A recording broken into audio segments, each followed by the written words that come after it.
BC 539년 10월 12일, 여러분들 저 마지막 장면에 나왔던 도성 바빌론이 페르시아의 다리오 왕에 의해서 침략을 당하고 폐허가 되어버리는 사건이 일어납니다. 오늘 여러분들이 읽게 될 다니엘 5장 말씀은 바로 하루 전날 밤 BC 539년 10월 11일 밤의 사건이었습니다. 바로 다음 날이면 페르시아 왕, 우리 이제 성경에는 바사 왕이라고 하죠. 메대와 바사 왕, 이 Persian king, 이 페르시아 왕 다리오가 침략하기 위해서 성곽을 몇 주째 에워싸고 있는 상황이었어요. 그런데 벨사살 왕은 그 11일 날 밤에 술 잔치를 벌립니다. 1000명의 사람들을 모아놓고. 왜 그랬을까요? 물론 우리는 그 이유를 다 알 수 없지만 몇 가지 역사적인 상황과 그 발굴된 상황들을 통해서 우리가 발견할 수 있는 것은 뭐냐면, 이 바벨론 도성은 함락 불가능한 도성으로 알고 있었기 때문이에요. 잠시 보셨지만 매우 50m 넘는 두꺼운 성벽이 도시를 에워싸고 있었습니다. 뿐만 아니라 도시에 침략을 하려면 성벽을 타고 올라와야 하는데 타고 올라갈 수 없도록 성 전체를 강물을 끌어가지고 또 성 주변을 물로 이렇게 돌려놨던 것이었습니다. 한편으로는 자신만만해서, 한편으로는 자신들이 벨사살 왕이 내부의 사람들의 동요를 막기 위해서 이와 같은 큰 술 잔치를 벌였는지 모르겠습니다. 오늘 스토리는 다니엘서 5장에 이렇게 시작이 됩니다. 다니엘서 5장을 한번 펴보세요. 계속 성경 말씀을 펴보면, 벨사살 왕이 5장 1절에 그의 귀족 1000명을 위해 큰 잔치를 베풀고 1000명 앞에서 술을 마시니라. 벨사살이 술 마실 때 명하여 그의 부친 느부갓네살이 예루살렘 성전에서 탈취하여 온 금, 은 그릇을 가져오라 명하였으니 이는 왕과 귀족들과 왕후들과 후궁들이 다 그것을 마시려 함이었더라. 우리 성경의 기록들은 우리가 생각하고 있는 스타일의 표현하고 조금 다를 수 있습니다. 여러분들 요한복음에 예수님이 이런 말을 합니다. 너희가 아브라함의 아들들이라고 스스로 말하지만, 그래서 아브라함의 아들이라고 말하는 게 진짜 아브라함의 아들이 아니라 아브라함의 후손이죠. 이 벨사살 왕은 자기 아버지가 느부갓네살 왕은 아닙니다. 이 느부갓네살 왕이 죽고 25년 뒤에 나보니우스라고 하는 사람이 왕이 됩니다. 벨사살의 아버지예요. 근데 그 나보니우스 왕이 등극하기 전에 느부갓네살 왕은 아들들을 불신했고 자기가 죽기 전에 아무 아들한테도 왕위를 물려주지 않습니다. 아들들끼리 서로 죽이고 결국 이 아들이 아닌 벨사살의 아버지 나보니우스라는 사람이 구테타를 일으켜서 왕권을 정복합니다. 그런데 이 나보니우스가 누구랑 결혼을 하냐면 느부갓네살 왕의 딸들 중에 한 명, 물론 후궁들도 많으니까 자녀들이 많았겠죠. 그 딸들 중에 한 명을 결혼하게 되고, 오늘 이 스토리의 왕비로 나오는 사람이 바로 이 나보니우스 왕의 부인이 왕비, 그러니까 다시 말해서 벨사살, 복잡하죠. 벨사살의 어머니예요. 여기서 나오는 왕비는 벨사살의 어머니예요. 이 스토리 안에서 왕비가 나와요. 벨사살은 진짜 왕도 아닙니다. 자기 아버지가 이 페르시아 군대들이 에워싸기 전에 다른 도시에 반란이 일어나서 이 왕이 다른 도시에 군대를 이끌고 쳐들어가게 되는데, 그 사이에 페르시아 왕이 성곽을 둘러싸서 다른 도시에 지금 거의 귀양 가듯이 가 있게 되었고요. 벨사살 왕이, 그러니까 아버지가 떠나면서 임시로 섭정을 맡겨서 바벨론 도시에, 그래서 왕으로 들어가 있는데 진짜 왕도 아니에요. 자기 신분이 안전하지도 않고, 그 전에 자기 아버지의 쿠데타로 인해서 많은 사람들이 적처럼 보일 수 있는 그런 상황 속에서 벨사살은 자기의 정권을 유지해야 되는데 외부에서 적들이 쳐들어오고 있는 상황이었습니다. 그 스토리가 오늘 이야기 다니엘서 5장에 나오는 이야기의 배경이죠. 그런데 그는 그 상황 속에서 다음 날이면 페르시아 왕이 쳐들어오게 되는데 그 뒤에 이야기 너무 많아요. 다 얘기 드릴 수가 없어요. 사실 어떻게 쳐들어왔을까? 저 유프라테스 강 물줄기를 끌어서 이 못을 만들었는데 그걸 막아버리고, 그래서 물을 다 말려서 몇 주 동안 물을 말린 다음에 쳐들어오게 되는 이런 상황들이 막 벌어지고 있는 상황 속에서 그는 잔치를 벌리고, 근데 잔치를 벌리면서 자기가 생각했던 거는 뭐냐면 이 1,000명이 넘는 사람들에게 뭔가 신들이 자기와 함께 하고 있다, 그것을 입증하기 위해서 예루살렘에서 거룩한 신전에서 왔던 그 성구들을 거룩한 도구들을 꺼내가지고 거기에다 술을 붓고 자기 힘도 과시하고 하나님과 신들이 자기와 함께 한다는 것을 나타나는 모습을 이 다니엘서 5장은 보여주고 있는 것입니다. 근데 4절 말씀을 보세요.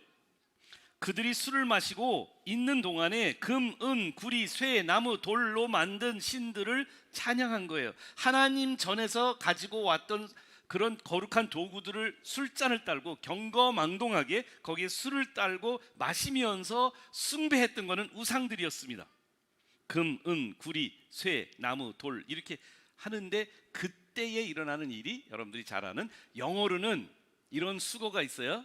The writing is on the wall. 이런 얘기를 혹시 여러분들이 어디 서양에 가서 책을 읽거나 아니면 미국에 가서 이야기를 들을 때 할 수 있어요. The writing is on the wall. 그 말은 뭐냐면 다 끝났다 이런 거예요. 이제는 다 쫑이야, 쫑 끝났어. 그 writing is on the wall이라는 수거가 나오는데 바로 하나님의 손가락이 그 술판을 벌이고 있는 왕궁 안에 하나님의 손가락이 벽에다가 글씨를 쓰기 시작을 해요. 그 글씨를 쓰는 그 손가락을 보는 순간 6절에 왕이, 즐기던 왕이 얼굴빛이 변하고 생각이 번민하고 넓적다리 마디가 녹느탁하고 그의 무릎이 서로 부닥친지라. 왕이 크게 소리질러 술객과 갈대아 술사와 점장이를 불러오고 바빌론의 지혜자들에게 말하되 누구를 막론하고 이 글자를 읽고 그것을 해석을 내게 보이면 내가 자주색 옷을 입고 근사슬을 그의 몸에 걸어주리니 그를 나라의 셋째 통치자로 삼으리라. 왜 셋째 통치자라고 말했을까요? 자기 아버지가 진짜 왕이고 자기는 두 번째고 세 번째 사람으로 만들겠다. 원래 다니엘은 두 번째 왕까지, 두 번째 지위까지 올라갔던 사람이에요. 느부갓네살 밑에서는. 그런데 나중에 이제 왕비가 나타나서 얘기합니다. 그걸 다 읽지 않고요. 오늘 스토리 속에 나오는 이 벨사살의 이야기를 먼저 좀 생각하면서 이 벨사살이 어떻게 그의 마음 속에 그렇게 경거망동했는지를 조금 더 볼 수 있는 말씀은 20절 이하에 21절부터 보겠습니다. 21절, 5장 21절.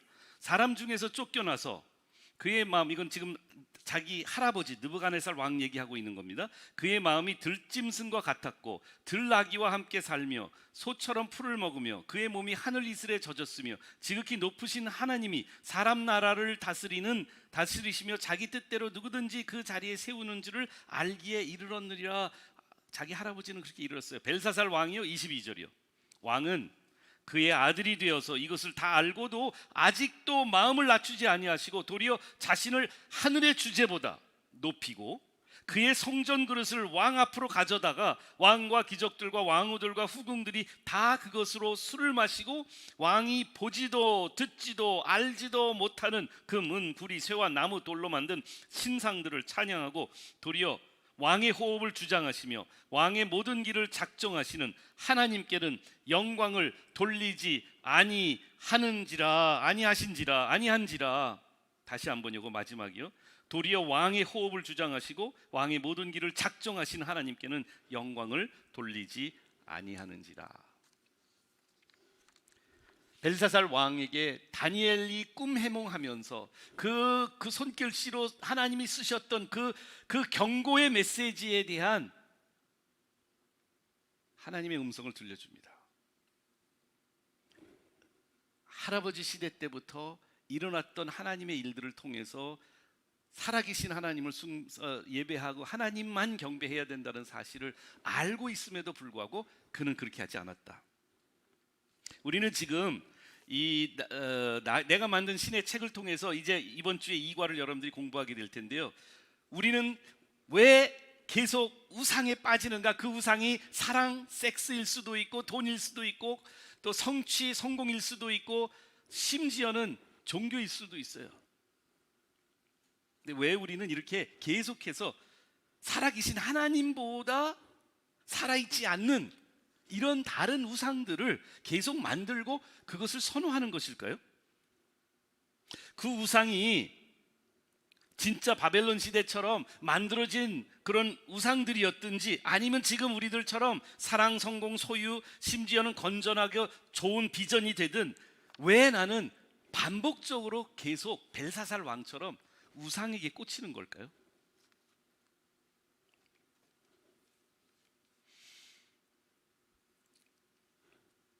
하나님은 가둘 수 없고 제어할 수 없지만 우상들은 내가 제어할 수 있기 때문이 아닐까요?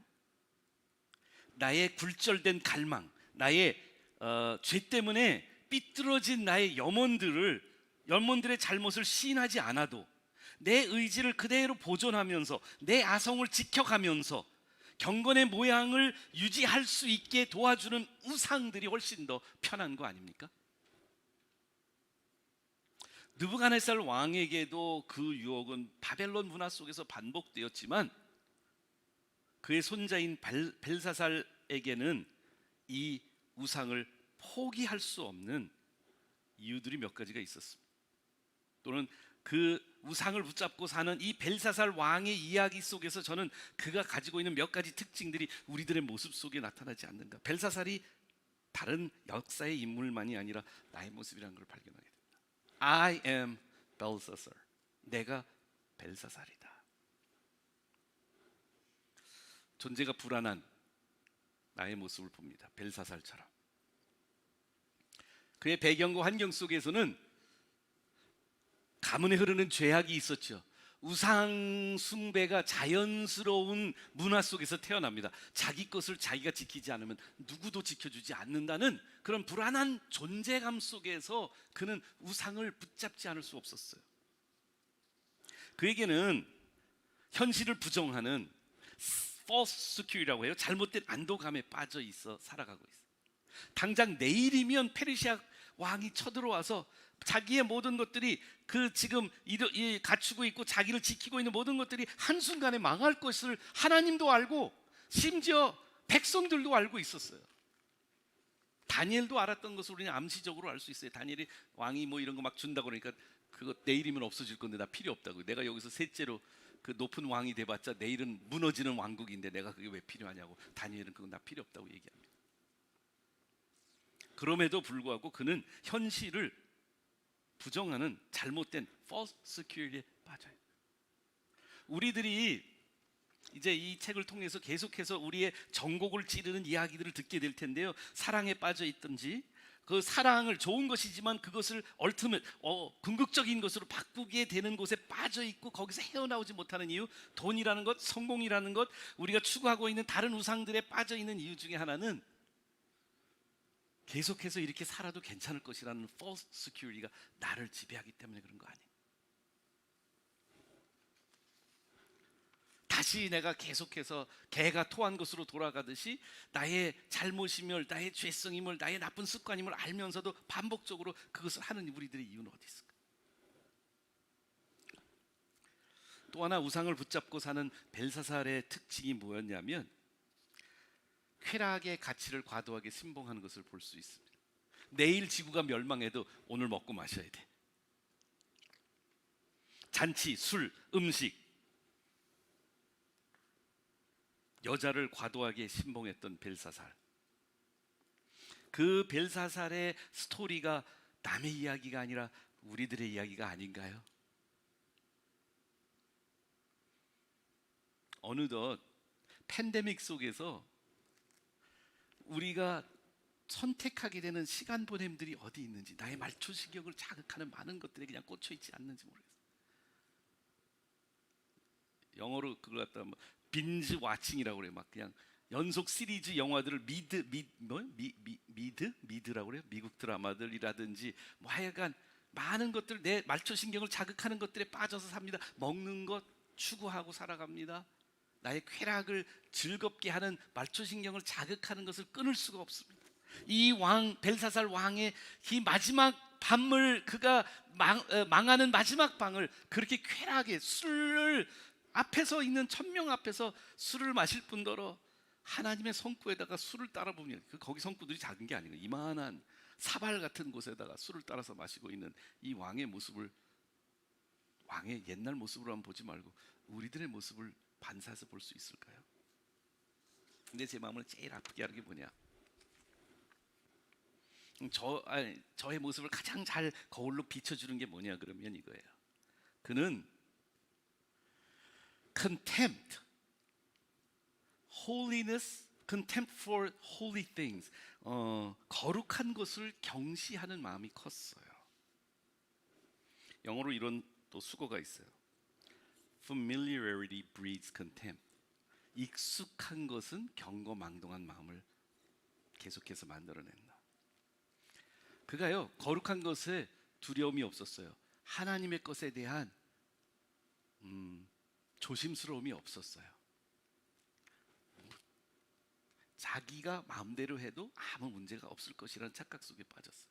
엘리의 아들들이요, 제사장 엘리의 아들들이, 사무엘 시대의 이야기를 보면 엘리의 아들들이 계속해서 성전에 거룩하게 드렸던 고기를 자기네 마음대로 먹는다든지 거룩한 것을 가볍게 여기는, 경거망동하게 여기는 그러한 마음의 자세를 가졌는데도 불구하고 엘리는 아들들을 훈육하지 못합니다. 우리들 안에 거룩한 것이 너무 익숙해져서 하나님 앞에 있는 우리들의 모습을 망각하고 제멋대로 살아가고 있는지 모르겠어요. 특별히 교회에 익숙한 우리들이, 영적인 것에 너무 익숙한 우리들이 그 익숙함 때문에 마음속에 거룩함의 구별됨을 잊고 살아가고 있지 않는지 모르겠어요. 아이러니컬하게도 하나님의 것을 무시하고 하나님을 무시하는 그에게는 그 할아버지 때하고 똑같은 반응들이 반복해서 기록되는 게 있어요. 그게 뭐냐면 번민이라는 단어예요. 번민. 하나님의 등장, 하나님의 경고하심, 하나님의 역사하심이 우리가 하나님을 무시해도 계속 일어나고 있는 가운데 우리 안에 역설적으로 일어나는 것은 번민입니다. 내 안에 괴로움이 있습니다. 누구하고도 이야기 나눌 수 없는 마음속 깊숙한 번민이, 두려움과 깊은 번민으로 불안한 마음을 어떻게 할 수가 없었습니다. 디모데후서 3장 1절에 바울은 젊은 디모데에게 이렇게 말합니다. 이것을 알라, 말세의 때에 고통하는 때가 이를 때인데 사람들이 자기를 사랑하고 돈을 사랑하고 자랑하고 교만하며 비방하며 부모를 거역하며 감사하지 아니하며 거룩하지 아니하며 무정하지 아니하며 원통함을 풀지 아니하며 모함하며 절제하며 하지 못하며 사나우며 선한 것을 좋아하지 아니하며 배신하여 조급하며 자만하며 쾌락을 사랑하기를 하나님 사랑하는 것보다 더 해서 경건의 모양은 있지만 경건의 능력을 부인하는 자니 이 같은 자들에게서 내가 돌아서라. 저를 포함해서 우리 넥스트 처치 모든 성도님들에게, 저희들에게 하나님의 기대가 있으세요. 하나님의 경고의 말씀이 있으신데요,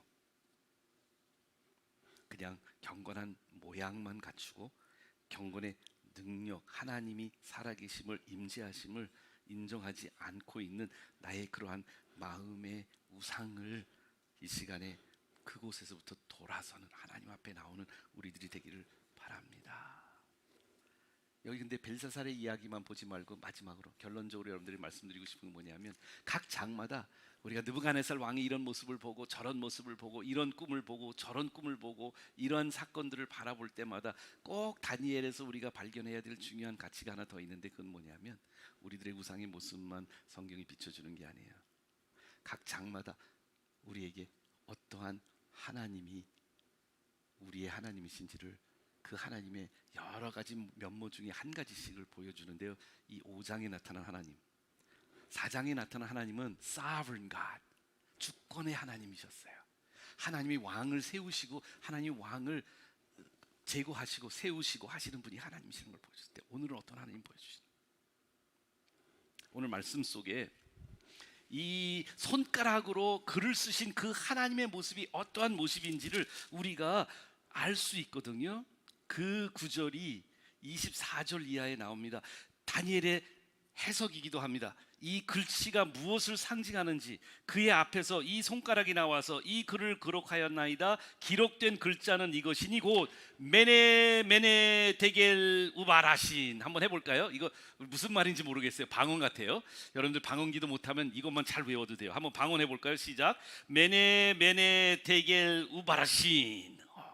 방언 잘하죠? 성령 충만합니다. 무슨 뜻일까요? 글을 해석하건대 메네는 뭐라고요? 하나님이 이미 왕의 나라의 시대를 세워서 그것을 끝나게 하셨다.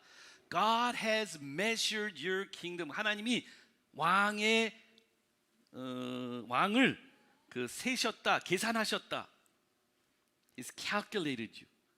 두 번째, 대겔은 무슨 뜻인가? 그 메네를 두 번 해요. 대겔은 무슨 뜻인가? 왕을 저울에 달아보니 부족함이 보였다. 그리고 세 번째, 우바라신의 그러니까 우바라신은 복수인데 단수의 표현이 베레스거든요. 이 베레스가 뭐냐? 왕의 나라가 나뉘어져서 메데와 바사에게 준바되었다가 우바라신이에요. 그러니까 우바라신 발음을 잘 들어보세요. 우바르신 그러면 Persian이라는 소리가 들리죠? Persian, 바르신, 우바르신. 그러니까 베르시아 사람들에게 주었다. 메데와 베르시아 사람들에게 주었다. 이것을 다니엘이 해석해 줍니다. 하나님 어떤 하나님입니까? 우상에 찌들어 살아가고 있는 여러분과 저 벨사살과 느부갓네살 왕과 같은 사람들에게 하나님은 여러 모양으로 나타나지만 하나님의 속성 중에 굉장히 우리에게 소망을 주는 속성이 하나 있어요. 그 속성이 뭐냐면 측량하신 하나님, 한마디로 재판하시고 심판하시는 공의로운 하나님이시죠. 시간이 있으면 더 많이 이것을 말씀드리겠지만 우리 안에 가장 소망이 되는 것이 무엇이냐라고 물어보면 우리를 심판하시는 하나님의 모습이 우상에 빠져서 헤어나오지 못하는 저희들에게 가장 필요한 하나님의 정체성의 회복이에요. God is our judge. I must trust the God who judges. 하나님은 나를 심판하시는 하나님, 우리를 심판하시는 하나님, 정의롭게 재판하시는 하나님. 사실 한국 교회에서는 특별히 그런 하나님을 원치 않아요. 제가 학교에서 일을 하고 있는데 타이틀이 목사이잖아요. 우리 선생님들이 처음에 젊었을 때 이 학교에 와서 저한테 많이 실망을 하셨대요. 그래서 물어봤어요. 왜 실망하니까 목사님 그럼 항상 따뜻하고 부드럽고 그러는데 목사님 왜 이렇게 날카롭고 왜 이렇게 좀 항상 이렇게 비판하시고 판단하신 것처럼 예리하세요. 목사님 좀 부드러우면 안 돼요? 우리 직원들이 그런 말씀들을 하신 적이 있어요? 여러분들도 그런 목사님을 원하는지 모르겠는데 이제는 나이가 들어서 조금 부드러워졌을지는 모르겠어요. 여러분, 하나님 아버지는 사랑의 하나님이시기도 하지만 공의롭게 심판하신 하나님인데 이것이 너무 필요해요. 이게 좋은 예인지는 모르겠어요. 몸이 많이 아픈데 몇 번 병원도 가봤는데 뭔지 잘 모르겠어요. 그래서 대학병원에 갔어요. 전문가 의사 선생님한테 갔어요. 근데 의사 선생님이 다 검사를 아주 첨단 장비와 그분이 가지고 있는 최고의 의학 지식을 가지고 다 조사를 하고 검사를 하시고 그리고 딱 앉았는데 의사 선생님이 이렇게 말하는 거예요. 따뜻하게. 아유 뭐 별일 아니겠죠. 뭐 아예 그냥 걱정하지 마시고요. 괜찮아요. 다 나을 거예요. 그런 의사 선생님 원하세요? 아니면 이 상황 속에서 내가 원치는 않지만 내가 바라는 것은 아니지만 명확하게 나한테 이것은 위장암이시고요 3기신데 이 문제를 위해서 우리는 수술해야 되고 이제부터 삶을 바꾸지 않으시면 안 됩니다. 나는 제대로 판단해 주시는 의사를 부드럽고 따뜻하게 위로하는 의사보다 더 필요할 때가 있습니다. 내 몸의 문제가 심각할 때 말입니다. 그 의사는 나에게 역설적으로 소망을 주는 의사예요. 하나님께서 여러분과 저의 이 삶 속에서 우상이 우리를 결국 멸망과 패망의 길로 가는 것을 알고 계신 그 하나님이 메데 데겔 우바르신이라고 말씀해 주시는 하나님이 계시다는 사실은 우리에게 소망인 것입니다. 너의 삶 속에 우상이 너의 삶을 멸망시킬 것이라는 것을 명확하게 얘기해 주시는 하나님, 그리고 그 하나님 앞에 내가 그의 말씀에 경고를 경청하는 사람이 되는 것. 하나님 말씀이 우리에게 주시는 그 말씀의 경고를 우리가 경청하실 때에 하나님의 소망은 우리 안에 시작되는 것입니다. 왜 그러냐면 그러한 정의롭게 심판하신 하나님 앞에 가지 못하면, 우리가 그런 하나님으로 우리 하나님과 함께 맞닥뜨리지 않으면 우리의 삶의 우상은 없어지지 않기 때문이에요.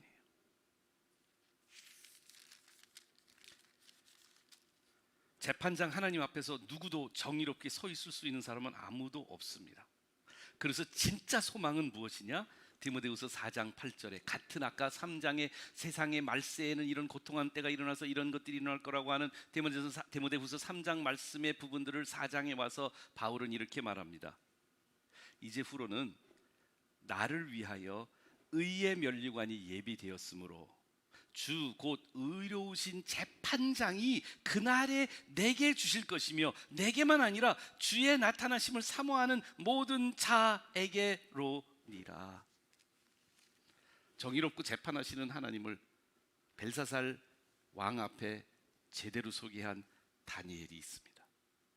그리고 그 다니엘의 말씀이 우리 앞에도 소망을 줄 수 있습니다. 왜 그러냐면 의로우신 재판장 되시는 예수 그리스도를 사모하는 사람들에게는 우리의 우상과 죄성의 죄악들이 예수의 보혈로 씻겨져서 그 보혈이 씻겨진 사람들에게 의의 면류관을 주시는 하나님의 소망이 우리에게 있기 때문에 우리 힘으로 우리가 우상을 꺾을 수 없습니다. 우리의 우상을 만들려고 하는 우리의 경향성이 없어지지 않습니다. 그러나 예수님의 보혈로, 복음으로 우리의 우상이 십자가에 못 박혀 하나님의 자녀로 의의 면류관을 얻는, 의롭게 하시는 의로우신 재판장이신 예수 그리스도의 나타나심을 사모하는 마음으로 우상 숭배하고 그 우상을 통해서 나의 열정, 나의 패션을 그렇게 쏟으려고 했던 우리들의 마음이 그 재판장 되시는 예수 그리스도에게 사랑에 꽂히는 여러분과 제가 되기를 주님의 이름으로 축원합니다.